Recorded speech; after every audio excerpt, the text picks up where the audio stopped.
Why are French and English similar, even though one is a Latin language and the other is Germanic? In the 11th century, England was not linguistically unified, with Old English having multiple dialects across the country. Other languages were also present, notably Old Cornish, Welsh, and Cumbric, as well as Old Norse in the northeast from previous Viking conquests. To the south, Normandy was ruled by Duke William II, who claimed the English throne.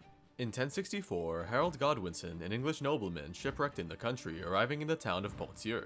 The reasons behind Harold's journey are contested, with speculations ranging from being given a mission to Normandy by King Edward, trying to get his nephew from Hungary, or even fishing.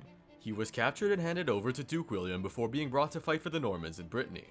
During this excursion, according to Norman sources, Harold gained William's trust and swore he'd support the Duke of Normandy's claim to the English throne. Harold then returned to England, where, according to some sources, as King Edward lay on his deathbed, he named Harold his successor. Harold Godwinson was then crowned King Harold II in 1066, and was the last ever king of England to be Anglo-Saxon.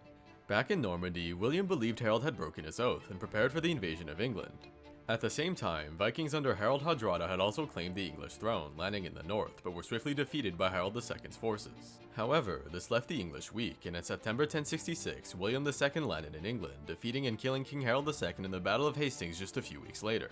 On December 25, 1066, William II of Normandy became William I of England, also gaining his infamous nickname of William the Conqueror. The Normans, now England's elite, imposed their culture and language in the high echelons of society, like the royal court, justice system, and church. For example, important words like government, law, and army come from the French words gouvernement, loi, and armée. Items more accessible to the rich, like beef or beef, also made its mark on the English language. The line of French or Norman kings ruled for decades, French remaining the primary language of royal and noble families, and English prominent amongst the poor. By the 12th century, conflicts between England and France worsened relations with English locals and their French overlords. The French spoken by nobles had also shifted, and started resembling English, some even ditching French entirely. English gradually regained its dominance, and was reinforced by the outbreak of the Hundred Years' War in 1337. However, French influence persisted in the country, with French words remaining in the language and English kings continuing to learn French for centuries. So while English is Germanic in origin, the Norman conquest Latinized the language over time. Today, about a third of English words come from French.